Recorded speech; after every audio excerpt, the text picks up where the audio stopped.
Record News Rural. Oferecimento. Bradesco, de ponta a ponta é com o Bradesco que o agro conta. Micro Essentials da Mosaic, NPS em grânulo único.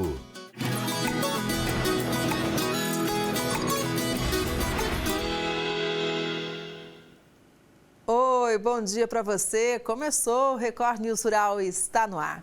A safra do feijão no interior do estado do Rio traz boas perspectivas de colheita. O setor agrícola de Casimiro de Abreu espera superar as 31 toneladas do grão colhidas no ano passado. Os feijoeiros secos estão prontos para serem colhidos. Os ramos são levados para a batedeira de feijão. Os grãos saem limpos, sem casca e vão direto para o saco.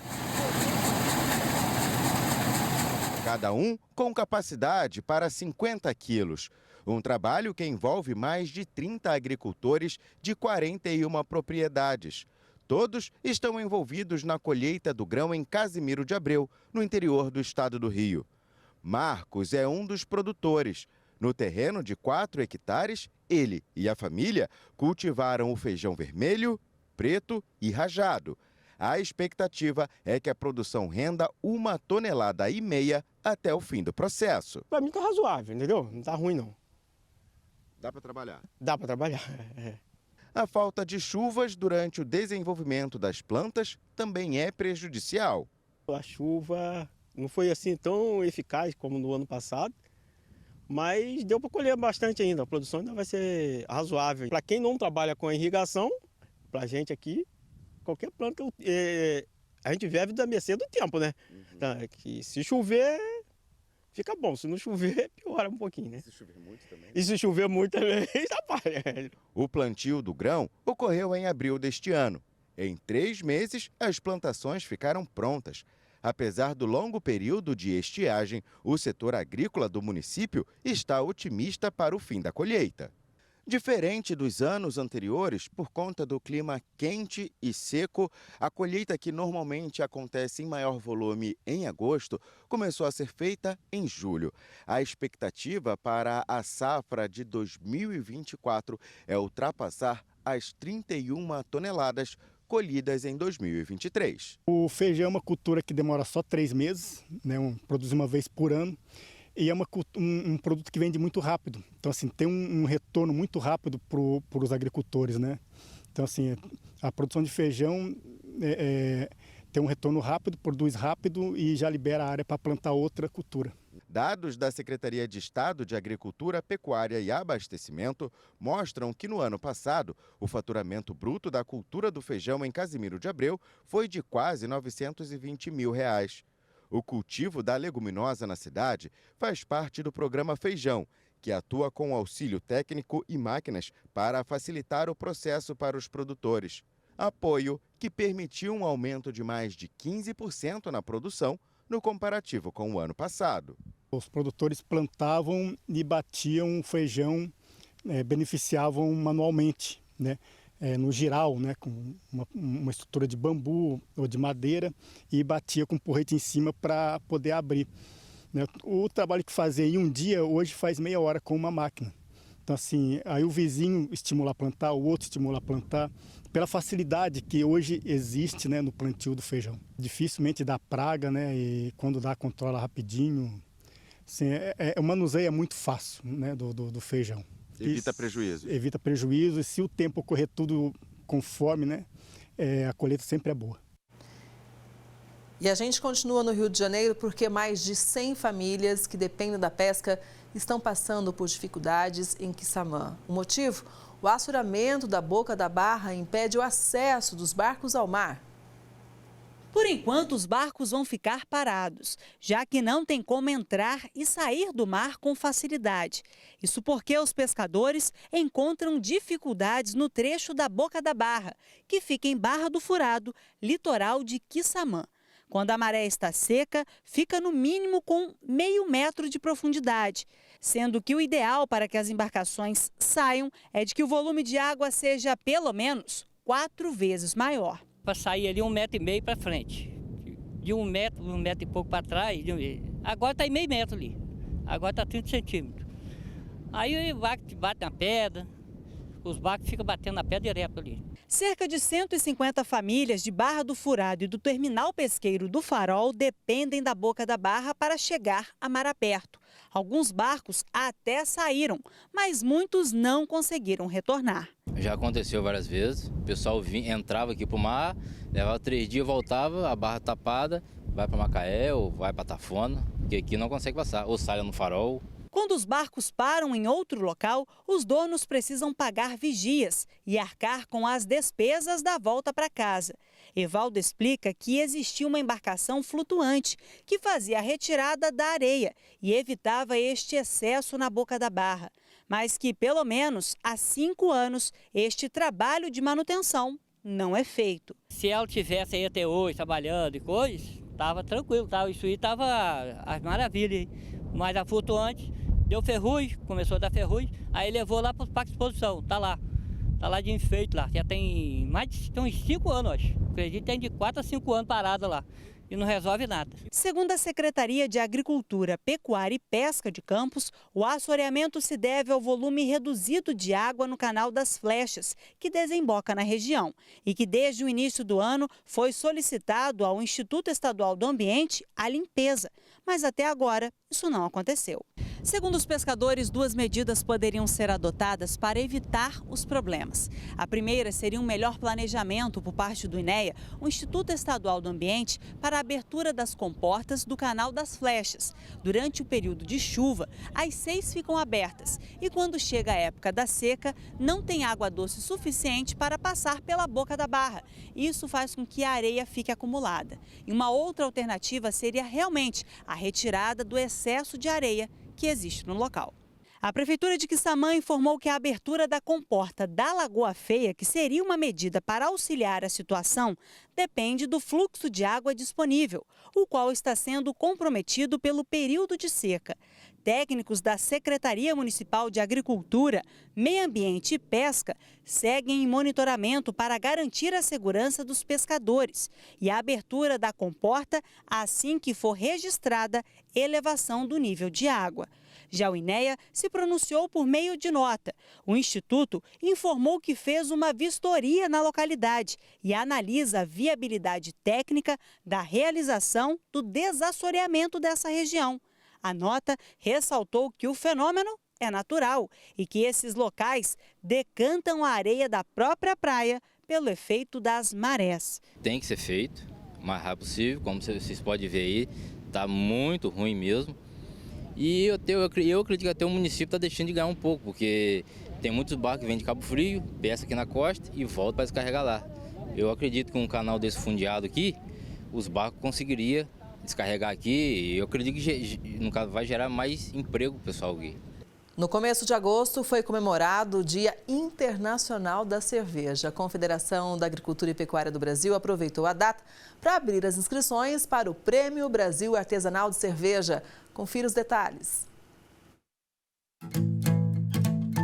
A cerveja artesanal pode ser de vários sabores e ter fórmulas diferentes para agradar a todos os paladares. A produção desse tipo de cerveja tem crescido aqui no país e o produto agora pode ser premiado nacionalmente. A CNA abriu as inscrições para o Prêmio Brasil Artesanal de Cerveja. Para participar, o produtor deverá se inscrever até o dia 15 de setembro no site do Sistema CNA Senar e enviar no mínimo 4 unidades do produto, que deve estar embalado e rotulado, totalizando pelo menos 2.000 mililitros de cerveja. As amostras devem ser entregues na sede da CNA em Brasília entre os dias 16 e 27 de setembro. Para participar do Prêmio CNA Brasil Artesanal Cerveja, esse produtor ele tem que produzir até 5 milhões de litros por ano. É importante ele preencher uma autodeclaração atestando esse volume de produção. Nós, no concurso, nós vamos estar trabalhando com 2 categorias de cerveja, a cerveja Ale e a cerveja Lager. São 2 categorias de cerveja, sendo que uma é de alta fermentação e a outra de baixa fermentação. Os produtores devem atender à legislação brasileira que estabelece a obrigatoriedade do registro, da padronização, classificação, inspeção da fiscalização da produção e do comércio da bebida. O concurso terá 3 etapas de avaliação. Na primeira, as amostras das cervejas serão analisadas sem identificação do produto por um júri técnico. A segunda fase será feita por um júri popular, onde haverá degustação também sem identificação. E a última etapa será a avaliação das histórias dos produtores. A gente sabe que é importante a premiação da CNA, ela acontece em dinheiro, mas mais importante que a premiação em dinheiro é o reconhecimento, a valorização desse produtor e desse produto nacionalmente falando. O primeiro, segundo e terceiro lugar também, respectivos, vão receber o selo ouro, prata e bronze, na qual ele poderá colocar na sua embalagem, chancelando a qualidade do seu produto. As araras estão entre os símbolos da fauna brasileira. Várias espécies já foram catalogadas. 4 delas vivem em Mato Grosso do Sul, que concentra as regiões de Cerrado e o Pantanal. Na capital de Mato Grosso do Sul, não é difícil encontrar araras no alto das palmeiras. Essas são da espécie canindé. Vieram em busca de alimento e foram se multiplicando em Campo Grande. No Pantanal vivem as araras azuis, a maior entre as espécies. A ave saiu da lista de animais ameaçados de extinção graças ao trabalho de pesquisadoras de um instituto de conservação. Na região do Cerrado, são as araras vermelhas que se destacam. Em uma reserva particular no município de Jardim, os animais adotaram essa cratera gigante como casa. A Dolina, com mais de 100 metros de profundidade, é a maior da América Latina. Estima-se que vivam aqui mais de 100 araras vermelhas. Além da beleza que chama a atenção, as araras vermelhas costumam ser dóceis e muito comunicativas. Inclusive o som que elas emitem aqui ecoa pelos paredões, o que acaba atraindo outras espécies para cá. Elas ficam vocalizando amanhã, tarde, o tempo todo, chamando novos indivíduos para o local, para que às vezes tem algum que não tem par, algo do tipo, chamar um outro indivíduo e que seja um par dele, né? De julho a setembro, as araras entram no período reprodutivo. E quando formam casal é para a vida toda, são monogâmicas. Aqui os ninhos são formados em meio às cavidades nos paredões de arenito. A riqueza da fauna atrai turistas o ano todo. Eu estava esperando que encontrar outras espécies, né? Também a azul principalmente, né? Mas pelo jeito é só a vermelha que nós vamos encontrar, né? Mas pode ser um pouco de sorte. Será? Araras vermelhas são territorialistas e não costumam aceitar outras espécies no mesmo bando. A bióloga Neiva Guedes, referência na preservação e conservação das araras, explica que não existe no país um número estimado sobre a população desses animais em vida livre. A ave é a cara do Brasil, por isso o avistamento é comemorado. A gente tem esse privilégio imenso de compartilhar esse ambiente com essas espécies e a gente deve valorizar mais isso e aprender a observá-las e também conseguir conviver com elas no mesmo ambiente. Os preços da alimentação tiveram uma queda de 1% em julho, a maior baixa desde 2017. A redução vem após 9 meses seguidos de alta e, de acordo com o IBGE, a queda nos valores é resultado da maior oferta de produtos no mercado por causa do clima mais favorável. Tomate, cenoura, cebola, batata inglesa e frutas registraram as maiores reduções. Para explicar os impactos disso no bolso do consumidor, a gente conversa agora com Rogério Araújo, que é economista e professor especialista em investimentos e mercado financeiro. Seja muito bem-vindo aqui, Rogério, ao Record News Rural. Começo perguntando sobre realmente essa queda, porque no supermercado, a dona de casa vai e fala, nossa, mas está tudo muito caro. E de repente vem essa notícia. É algo que é pontual, devido à oferta, que é maior, como foi apontado no levantamento, ou a gente pode esperar que aconteça mais queda de preço daqui para frente? Obrigado, Kelly, pelo convite. É sempre bom estar aqui.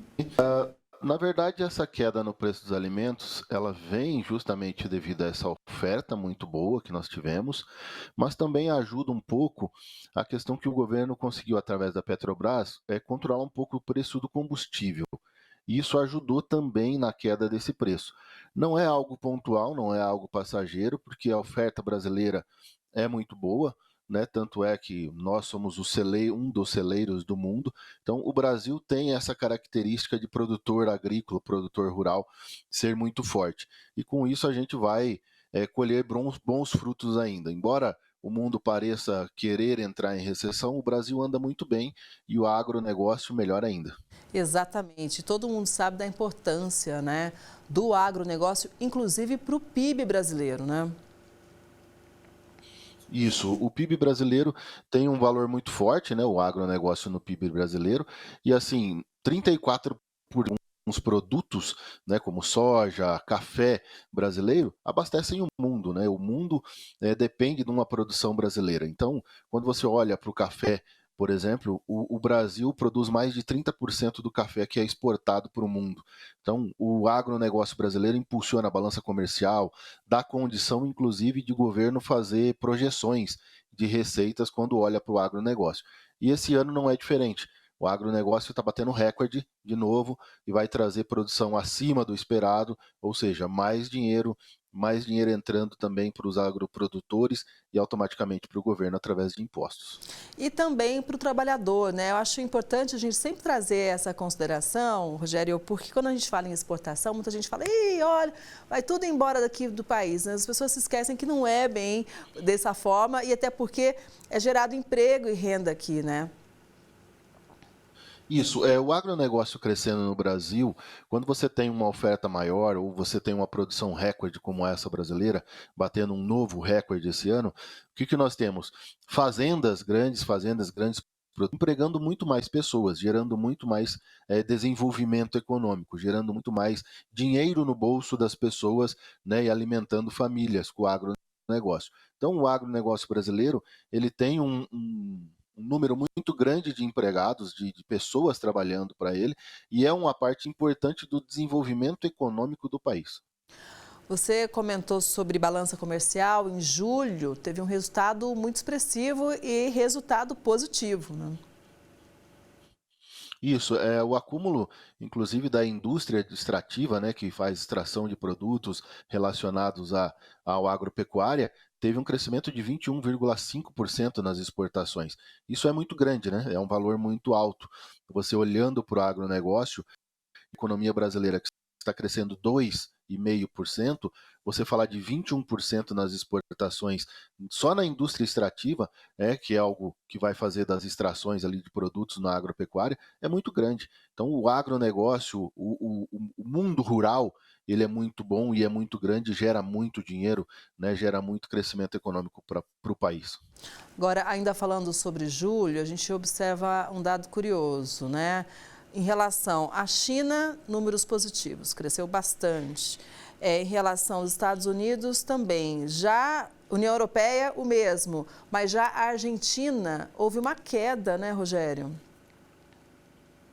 A Argentina está enfrentando um problema um pouquinho diferente. Porque a Argentina vem de uma hiperinflação e a Argentina, para controlar a hiperinflação, ela vai ter que fazer com que a economia pare de crescer e até mesmo recue um pouco. Então vai precisar de uma recessão, nós chamamos de recessão na economia. E essa recessão é justamente para segurar essa hiperinflação, para que os preços não continuem subindo sem parar por lá. E isso é muito importante para um controle da região como um todo. O Brasil é o grande exportador e a gente exporta muito para a Argentina e importa muito produto da Argentina. Então é importante sim a Argentina também segurar um pouquinho aí essa recessão argentina, para que a gente consiga também ter um equilíbrio melhor na região e isso favorece muito o Brasil. Pois é, e a gente segue aqui trazendo algumas análises, porque a gente fala muito da China, dos Estados Unidos, né? China, principal parceira comercial, seguida dos Estados Unidos. E terceiro lugar é a Argentina, né? Isso. Quando a gente fala de China e Estados Unidos, nós estamos falando aí de 30%, 40% da nossa produção indo para eles. E a Argentina também tem um peso muito grande. Quando nós vamos falar de um não equilíbrio argentino, é importante o Brasil sempre estar ali tentando conversar com a Argentina. As pessoas às vezes falam, nossa, mas por que o governo brasileiro está tão preocupado com a Argentina? Porque se preocupar com a Argentina é se preocupar com o brasileiro, né? É gerar emprego dentro do Brasil. Então, se a Argentina ganha essa estabilidade, por ser o terceiro mais importante parceiro comercial brasileiro, você tem uma preocupação, porque se eles andarem bem e a indústria deles, e o negócio, o comércio forem melhor, nós também seremos melhor, nós seremos favorecidos, porque o nosso parceiro tem mais dinheiro, mais poder para comprar e nós conseguimos negociar com mais tranquilidade. Gera emprego no Brasil, né? Ainda falando só sobre julho, a gente acabou importando mais do que exportando. Qual que é a sua análise? Nós tivemos um pequeno período, um período sazonal, vamos dizer assim, de importação maior, mas isso foi favorecido por causa que nós tivemos uma valorização pequena no dólar, né, 2 meses atrás, e esses contratos são fechados nesse período. E aí a gente teve essa importação agora, mas agora com o dólar um pouco mais alto, inclusive por causa de pressão externa e tudo mais, tende a segurar um pouco mais a importação. E a exportação nossa vai ser muito favorecida, né? Setembro agora é o mês de exportação de café, né? Então nós vamos ser muito favorecidos com isso e o negócio do café no Brasil vai se dar muito bem. Ou seja, algo pontual do mês de julho é o que está descrevendo aí a nossa manchete, né? Um balanço específico do mês de julho. Agora, eu queria só uma análise sua, Rogério, sobre a laranja. Na verdade, os citros, né, vem aumentando aí, o CPEA alerta para a gente que toda semana vem aumentando. Existe uma série de fatores, inclusive internacionais, que influenciam para esse preço, né? Greening e clima prejudicando produções mundo afora, e a gente sabe também da importância do Brasil na produção de laranja e do suco. No Brasil, sazonalmente, nós estamos no inverno. E o inverno, por si só, tem menos chuva, né? Traz menos chuva. E com menos chuva, ele prejudica diretamente a produção dos cítricos. E isso faz o encarecimento normal, sazonal, aqui dentro do Brasil. O que não é normal é essa produção lá fora, né, do Brasil está sofrendo também a questão de produção. E aí nós podemos esperar assim, olha, nós estamos chegando mais para setembro, outubro, que já começa o período chuvoso. E aí tende a cair o preço dos cítricos também, né? Esse não é um produto que vai continuar sofrendo essa pressão da baixa produção. Então a produção começa a melhorar porque começa a chover mais, começa a ter mais um ciclo da água maior, né? Agora, e aí tende a fazer o crescimento dessa produção também. E aí os preços não tendem a continuar a subindo. Sobe agora, tem uma pressão um pouquinho sobre o preço, mas a tendência é sazonal, é o inverno que faz isso. Rogério, vamos falar de culturas que estão em expansão, principalmente em relação à exportação. Você citou a questão do café, mas acho que tem também a soja, algodão e a carne bovina que merecem destaques, né? Isso, a soja brasileira, ela é uma soja de altíssima qualidade, né? E uma soja que o mundo quer a soja brasileira. E com isso, o nosso café, a nossa soja, o algodão que todo mundo gosta por causa da qualidade dos produtos brasileiros, agora com o dólar um pouco mais caro, vai favorecer muito o exportador. Então, nós temos por mais que seja uma crise que aconteceu lá fora, um descontrole ali por causa dos juros no Japão, europeia, né, União Europeia, o que aconteceu é que acabou favorecendo o brasileiro nessa condição. Né, o produtor do café, do algodão, da soja vai ser favorecido com essa pressão um pouco maior no câmbio. E isso vai fazer com que os negócios brasileiros sejam favorecidos e, com isso, geração de emprego. Né? Provavelmente bateremos recordes de novo o ano que vem, porque teremos mais dinheiro, mais investimento e, com isso, um crescimento maior. Pois é, inclusive, esse dado que a gente falou na manchete de queda de 6,6%, como a gente tem trazido aqui, é algo pontual do mês, até porque no primeiro semestre o saldo é positivo. Você acredita que, então, esse bom desempenho do primeiro semestre vai se repetir agora no segundo semestre? Eu acredito que vai se repetir no segundo semestre agora de 2024 e favorece muito o primeiro semestre também de 2025. Né? O câmbio e a balança comercial brasileira, o produtor em si está muito favorecido com isso, muito empolgado com isso e trabalhando para que isso continue acontecendo.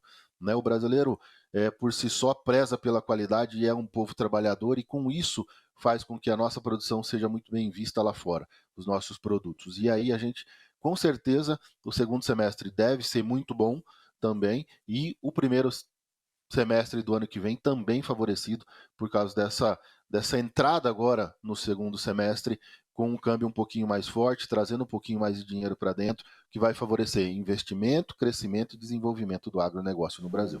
Você citou já alguns fatores para a gente, como o câmbio, por exemplo, né?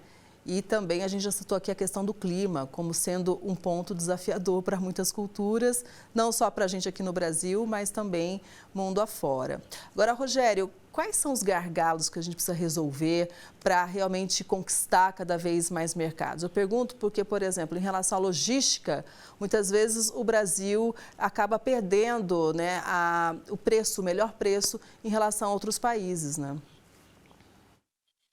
Uma das coisas, das preocupações que nós no mercado financeiro temos muito em relação a esses pacotes de aceleração de crescimento no Brasil, é que eles muitas vezes não estão priorizando o escoamento de produção.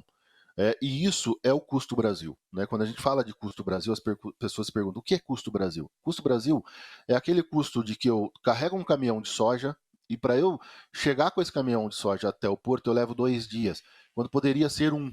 Né? E depois no porto fica mais 2 dias parado para voltar mais 1 dia. Então, em 5 dias eu encerro o ciclo desse transporte para começar um novo. E isso é o custo da produção. Se nós tivéssemos rodovias melhores, federais ou até mesmo estaduais, portos melhor, ou até mesmo aeroportos para chegada de insumos e coisas que a gente importa com mais rapidez, que precisa de mais urgência, você teria uma condição de produção tão boa quanto é a do Brasil, mas chegando mais rápido para ser exportada. E isso diminui o custo de transporte, diminui o custo Brasil. E isso faria com que nós ganhássemos muito mais mercado. Então, o agronegócio cresce muito no Brasil, mas ele poderia crescer muito mais se tivesse uma estrutura melhor. E aí, uma das preocupações, e é o que vem fazendo o agronegócio e a bancada do agro, é pressionando o governo nesse sentido, de criar essa infraestrutura melhor e de melhorar essas condições para que o exportar mais e gerar mais emprego e, com isso, mais desenvolvimento para o Brasil. O grande gargalo brasileiro ainda é a infraestrutura. Falta infraestrutura para escoamento de produção ou até mesmo para a vinda, né, de insumos para a produção ser melhorada. Bom, foi muito bom contar com a sua análise, Rogério, para a gente entender o contexto que passou, mas também que está por vir e torcer para o país vencer esses desafios, né? Muito obrigada, um bom dia para você e até a próxima. Muito obrigado pelo convite. Obrigada mais uma vez. E o Record News Rural de hoje vai ficando por aqui. Obrigada pela sua audiência. A gente se vê no próximo programa combinado. Até lá!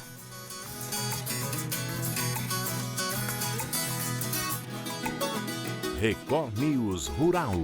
Oferecimento. Bradesco, de ponta a ponta é com o Bradesco que o agro conta. Micro Essentials da Mosaic, NPS em grânulo único.